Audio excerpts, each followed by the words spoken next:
Born from the ashes of 9/11 and funded by the CIA, one company built an AI to see everything and everyone. It tracks wars, borders, pandemics, and profits. Governments use it. Corporations depend on it. And most people don't even know it exists.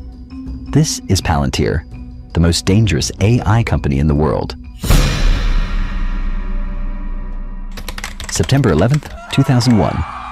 4 planes, 2 towers, 3,000 lives lost, and one question burned into every intelligence report for the next decade. How the hell did we not see it coming? The US had all the data. Multiple agencies had pieces of the puzzle, but no one connected the dots. There was no single pane of glass. So Silicon Valley stepped in with an idea. What if we built software that could? Something that could sift through oceans of emails, surveillance footage, passport records, satellite images, and bank transfers, and find the next Osama before he booked a plane ticket. Enter Peter Thiel, the PayPal co-founder and libertarian philosopher in residence, who had just made millions by stopping credit card fraud with algorithms. Now he had a new idea. Use those same tools to stop terrorists. If anti-fraud tools can detect a stolen credit card, why can't we build tools to detect a stolen airplane? He called it Palantir, named after the all-seeing orbs in Lord of the Rings. A fitting name for a company obsessed with visibility and secrecy. Palantir started like a Bond villain's tech startup. Small team, secretive office. Their first investor? Not Sequoia, not Andreessen Horowitz. It was In-Q-Tel, the CIA's very own venture capital firm. Yes, the CIA has a VC arm. And no, you're not supposed to know that. The goal? Build a platform that could do what no human analyst ever could. Spot threats hiding in plain sight. Blend messy, siloed government data, passport logs, drone footage, field reports, into one God view. Easier said than done. Early Palantir was buggy, over-engineered. One official described using it like trying to fly a space shuttle just to find your car keys. Agencies resisted. Bureaucrats balked. The NSA thought it was cute. The FBI thought it was terrifying. But behind the scenes, the company kept building. Quietly, patiently, almost obsessively. They weren't chasing profit. They were chasing belief. The belief that software could prevent another 9/11. As Palantir grew, so did the myth. Inside the office, everything screamed, "We are not like other tech companies." No press allowed. Clients anonymized. Engineers were sworn to silence. If Google was a theme park, Palantir was a bunker. At the center of it all was Alex Karp, a philosophy PhD, wild hair, wireframe glasses. Looked like he wandered in from a Nietzsche book club. Thiel was the strategist. Karp was the monk. He'd lecture employees on the ethics of power. We're not in the business of surveillance. We're in the business of understanding. That sounded better on stage than in practice, because Palantir didn't sell software. They sold certainty, the promise that somewhere in the noise was the truth. And only they had the tools to find it. It started with counterterrorism, but as we'll see, it didn't stop there. 2007, Iraq, Afghanistan. The US military was knee-deep in 2 wars and 10,000 spreadsheets. Intel reports were everywhere. IEDs were exploding daily, and commanders were drowning in dots with no way to connect them. Enter Palantir. Its software, codenamed Gotham, stitched together bomb data, insurgent networks, cell phone logs, satellite maps, all in one interface that actually worked. You could literally see the whole kill chain. And it looked like Google Maps. Special forces loved it. Analysts swore by it.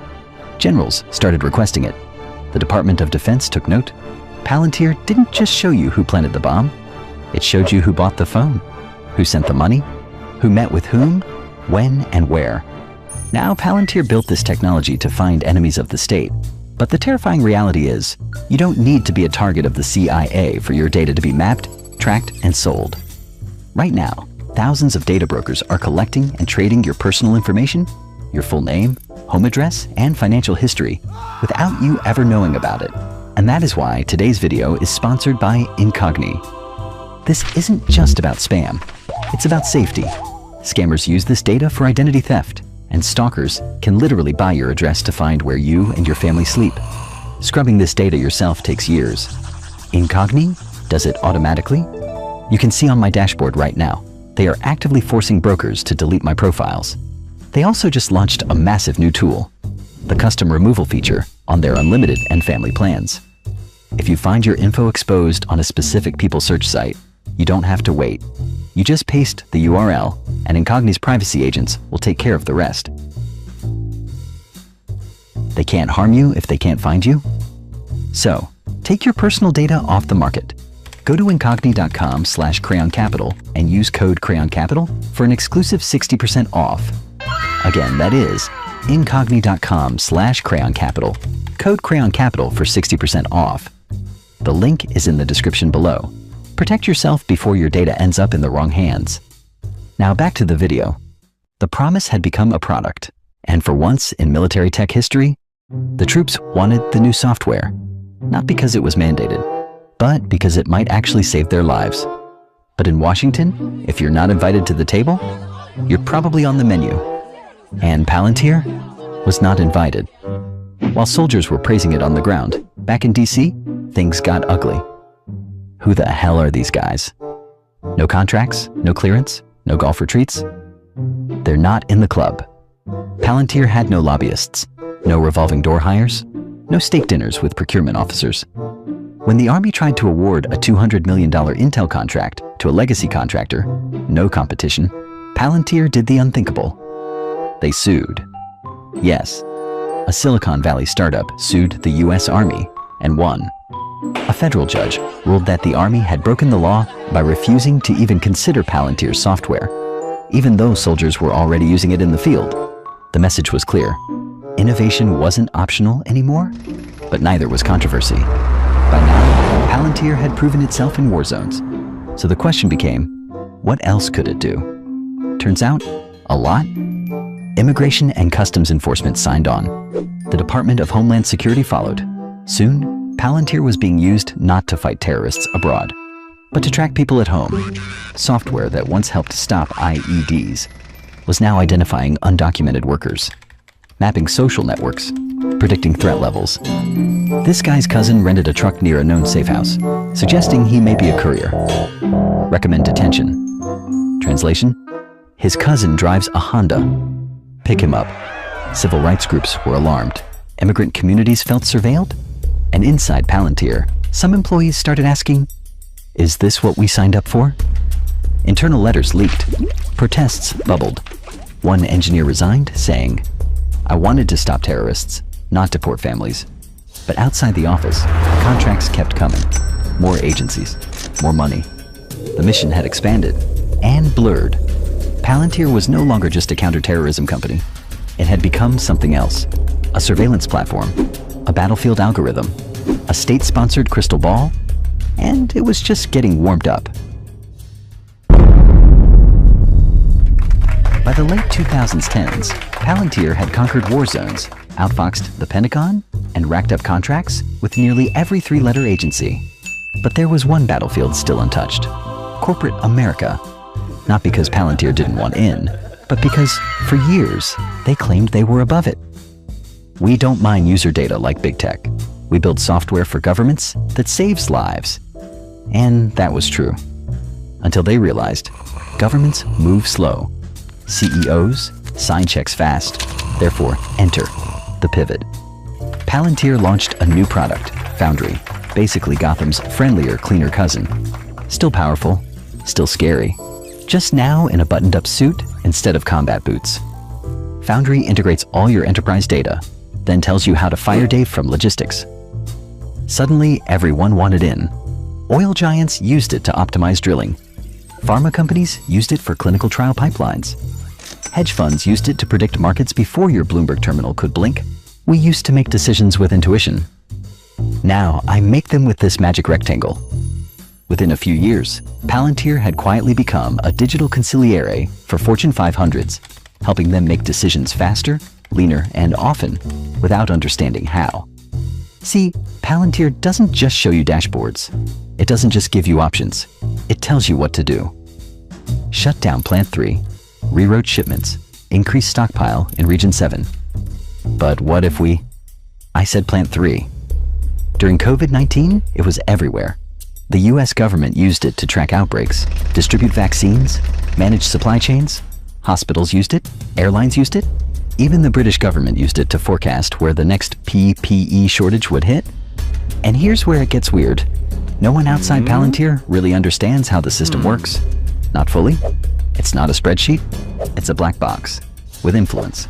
And not everyone was happy. We gave an unaccountable private company power over national logistics and critical healthcare decisions during a pandemic because their interface looked cool. But Foundry didn't care because it got results. And in the corporate world, results get you paid. By 2020, Palantir had gone from Tolkien-themed startup to government contractor to multinational enterprise consigliere. And now it was finally time to go public. Palantir's long-awaited IPO. Wait, what the hell is that? A direct listing? That's right. No roadshow, no big pitch. Just a quiet, hey, we're tradable now, and a surprise Dumbledore-style appearance on the New York Stock Exchange. And when the numbers came out, investors were confused. Palantir was unprofitable. Growth was slow, margins were weird. Yet somehow, everyone still wanted in. Why? Because it's not just a tech company. It's Palantir. They weren't buying software. They were buying the mythology, the secrecy, the mission, the edge. To some, Palantir wasn't just a company. It was the operating system of power, and they wanted a piece. By the 2020s, Palantir wasn't just a company. It was infrastructure, behind military briefings, behind NATO dashboards, behind closed-door intelligence reports. Need to track tanks in Ukraine and simulate war outcomes in real time? Ask Gotham. Looking for a digital war room that speaks 5 languages and updates faster than CNN? Congratulations, you've just licensed Palantir. They weren't just helping the military anymore. They were the military's mind. In 2022, when Russia invaded Ukraine, Palantir was there. Not with boots, not with bombs, with data. Helping Ukraine map Russian supply lines, optimize artillery, and predict drone strikes. They branded it AI for warfighting. Cool name, terrifying product. Suddenly, battlefield intelligence wasn't just satellite photos. It was algorithms whispering, aim here. But with great power comes terrible press. Privacy advocates were furious. Civil liberty groups called Palantir a war profiteer in software form. One critic nicknamed it the Oracle of Orwell. Why? Because Palantir's tech wasn't just helping generals. It was helping police departments forecast crime, helping border agents identify suspects, helping governments decide who to monitor and who to trust. And none of it was transparent. Activists raised alarms about racial profiling, predictive policing, and algorithmic discrimination. They asked, what happens when a flawed dataset becomes a digital warrant? We save lives. Period. Also, we're not responsible for how our clients use the product. We just built the hammer. If someone uses it to hang a picture or break into a neighbor's house, that's not on us. Have a nice day.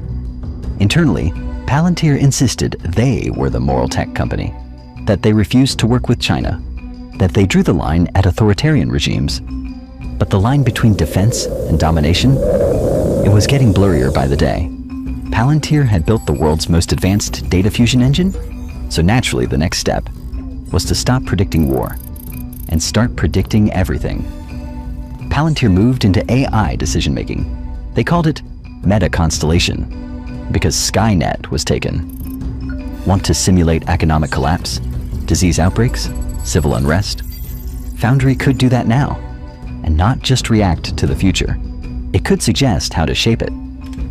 Governments quietly began using it for long-term planning. Corporations ran it on their entire supply chains.